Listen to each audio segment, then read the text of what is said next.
Hello folks, well we're off up to Darden Pike, which is another trig bagger, and it's about a 4-mile rounder, and I haven't really left myself that much time, but I think we should be alright. Just parked up and it's 2 mile from here, 2 mile back, so we're going to go up to Darden Lock and have a look at the lock, which is up the hills, and then just dodge over to the Trig point. So really pleasant day, really bright and sunny. There's a nip in the air, it's only about 1 degree, and it's not icy underfoot, but there are the odd patches of frost kicking about still. So fingers crossed it's an easy enough route. I forgot my map, but I've got my phone, and get over this little stream. Got my phone, got a photograph of the map from the parking bay at the side of the road, and yeah, my blooming sat nav was trying to take me off through the hardwood forest, which has cost us about 20 minutes. So into the shade here, it's a bit crisper. Going over this wooden bridge. Yeah, it's like an ice rink on here. Bring you back. I might be pushing this after all my Christmas turkey. I've got my tiptoes. So folks, look at this. Darden Lock. Right up in the hills. Over sort of between Otterburn Ranges and Hepple, I think, and it's, what a joy, absolute joy. Got the Cheviot behind with snow on the top, and I've had to get a bit of a yomp on because of time, but I think I'm doing all right now. Moon's out, sun's out, and I've got about another, I don't know, 10 minutes just to get up to the Trig point. So I'll bring you back at the top. It's been a canny walk. It's reasonably well signed with little marker posts, but in this weather it has been a little bit of a slog. It's just really muddy. You definitely need proper walking boots, and you want to have some poles as well, because it's properly slippery underfoot. I've seen about 3 or 4 people on the way down, and 2 of them, as they've stopped to have a bit of a chat, promptly fell over. So luckily the heather is there to cushion the blow. But if you've not been up here, I thoroughly recommend it. Whether or not I'd actually go in for a swim is another question. Certainly not today. Probably would, to be fair. I'm just trying to see whether there's like a little beachy area. It looks, I think if you went in there you'd struggle to get out, but possibly over there looks like there's a bit of a beach. Anyway, I'll bring you back at the top of here. I need to crack on.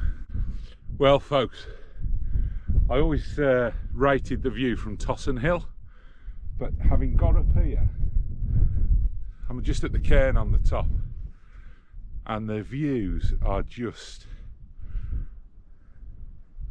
out of this world. Absolutely stunning.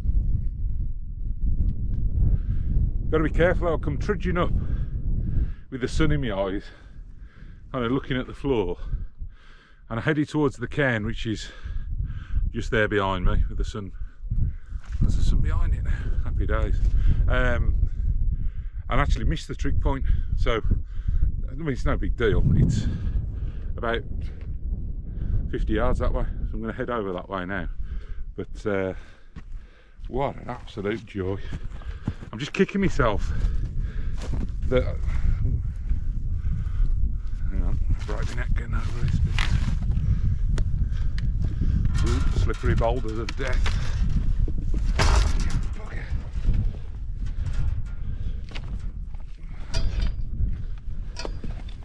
Yeah, I'm just kicking myself that I didn't allow myself a little bit more time. But to be fair, get badgered before you come out of the house. Before I come out of the house, where are you going? What's your route plan? We don't want you dying en route. So I just said, oh well, picked a page in the book. said I'm off to Darden Pike. If I'm not back by sunset, give us a ring. Don't send the mountain rescue immediately. Ooh. Spooky cairns, crags. I mean, it's fairly tough going. It's not been the easiest of walks, but that's mainly because I haven't given myself enough time. So we're just approaching the Trig. There we are, folks, at the Trig, nicely newly painted, looking resplendent in the late afternoon sunshine, with an absolutely glorious view in the background. So we've got the loch just behind us there, which is absolutely stunning. I think this trig bagging hobby is absolutely fantastic, because I've sort of found me places that I like going, up at Coquetdale, Simonside, places like that, and you tend to just repeat yourself. You go back to the same places. But when you've got this trig book and you're out there looking for all these different trig points, it just forces the issue to get you to explore different places. And this week I've just had an absolute joy of exploration, going to different places, seeing wildlife, finding artifacts that I probably shouldn't have picked up on the Otterburn ranges, bits and bobs like that. And now I'm just stood here completely by myself. I can't see I mean, I've seen 3 people on the way up, or 3 small groups of people on the way up. All week when I've been out, I've not seen a soul, walking for hours and hours and hours. So, belting. I'm going to take a couple of photographs, might have a little sip of water, and then I'm going to start heading back down. I think we've got a good, I've got my torches and everything anyway, so we'll crack on. Hope you've enjoyed it. This is just a bit of a flavour of the path. PT, it's not too bad. It's like we've gained a little bit of elevation up here, and it's not as muddy. It's a little bit crispy with the frost, which makes it going a little bit easier. But the views are just absolutely outstanding.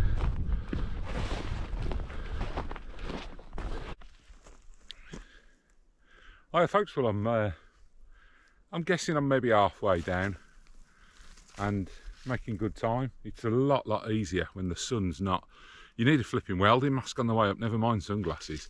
It was really bright. Not that I'm complaining, because most of this Christmas break I've spent walking in the rain, so this has been a pleasant just bit of refreshment from that. But coming down, there's the odd bit where the path splits in 2, and you've got 2 options, a boggy option or a dry option, and it's a lot easier when the sun's not glaring in your face to pick out where the dry option is.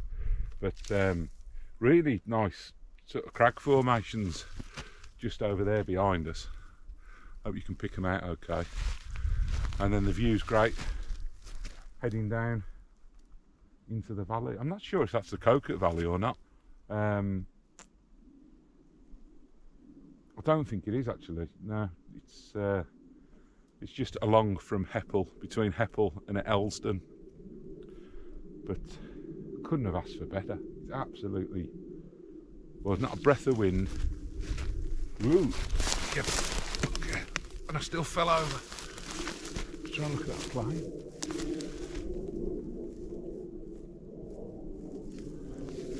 So yeah, I think I'm going to do all right for daylight. I was starting to be a bit concerned, but I think we're all right. So just gonna enjoy the view, take it steady, and I should. Oh, Happy New Year! A bit remiss of me not to wish it you sooner, but 2nd of January today, so I've got a backlog of videos I need to get edited and uploaded. I was out yesterday up at St Cuthbert's Cave and the trig point next to that, Greensheen Hill, I think it's called. So I didn't do a video yesterday, but I'll pop a couple of photographs in. That one, if you're going to do it, it's dead easy. Just park at the National Trust car park at St Cuthbert's Cave. You might as well have a dodge into St Cuthbert's Cave if you've never been there before, because it's only a couple of 100 yards away. And then there's a little bit of a ridge to climb up onto and a gentle walk along. But yeah, you could probably do it comfortably in an hour, I would think. And yeah, nice views from the top. You can see over towards Holy Island one way and back over towards the Cheviots in the other direction. So I'll put a couple of pictures in for that one.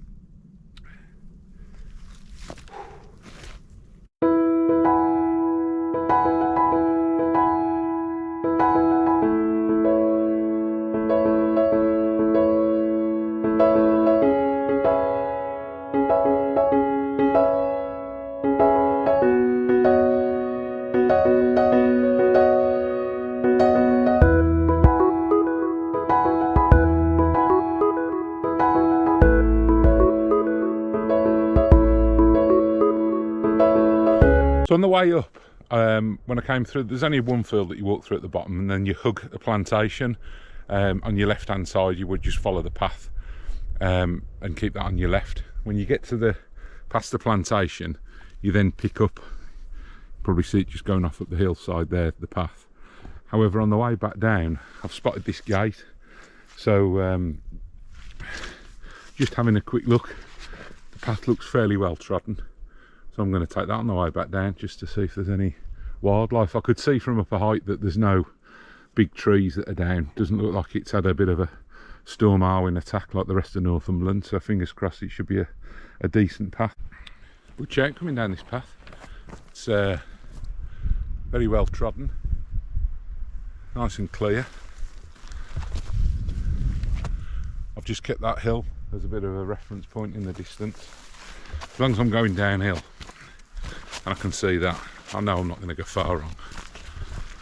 Even if I have to pick up the road further along from where I've parked and walk up the road a bit. No great shakes, but essentially there's a little valley running down below here, and I've not consulted the map once on the way up. I had a quick scan on the way, and basically it's been an easy enough path to follow, but I did pick up when I looked at it first time round that there was two paths that kind of form a leaf shape around this little woodland here. So on the way up I've gone one side, and on the way back I'm going down the other.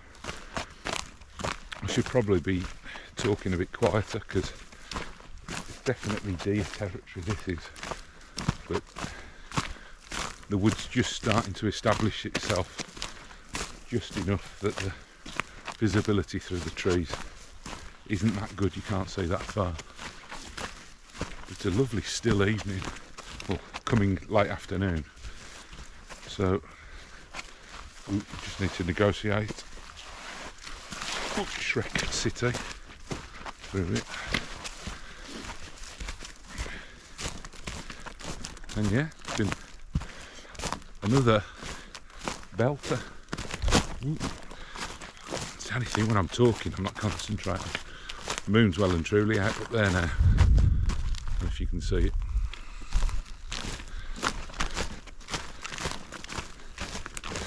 That's the other thing I was just going to mention. I've had a few people say to me, why'd you take a whacking great backpack when you're just going out for a couple of hours? Well, probably me old scout leader instincts where you're prepared for every eventuality. I haven't got ropes and harnesses and stuff, but I do have first aid kit, one of those orange survival bags. I've only got a jumper and a t-shirt on at the minute because it's been quite a full-on pace and a decent bit of elevation. But I've got a down jacket, I've got a waterproof, water, my phone, a couple of torches. So I mean the phone signal here is pretty good, but if you follow the Mountain Rescue, they've got a Facebook page and they do an absolute belting job. It's not like you call in an ambulance and they're going to be with you in 10 minutes, just by the nature of the fact that at the point that you notify them, they're probably all sat in the pub about to tuck into their dinner or a pint, and thankfully out the goodness of their hearts they drop everything and come running to help. But that running is from several miles away. They've got to muster, they've got to then start getting to you. So you're going to be stuck there, you know, if you turn an ankle and you can't walk, you're still going to be stuck there for probably an hour, best case scenario, maybe more. We saw them springing into action, I think it was Boxing Day, up at Blind Burn, up in the top end of the Cuthbert Valley, where a couple of fell runners had gone out, going across the tops, and it was really icy. So they hadn't made the pace they thought they were going to, because it was just too icy.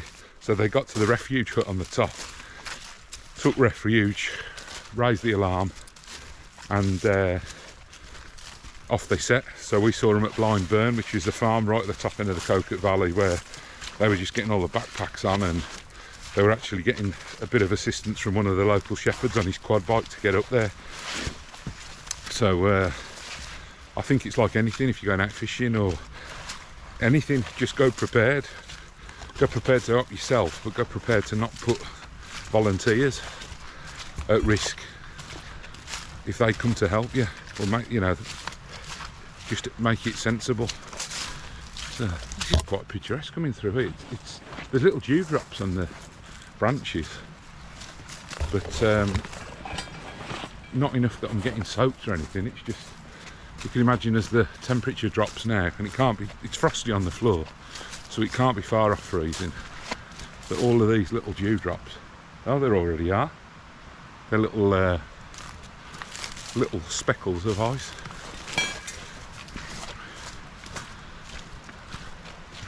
Good little water this.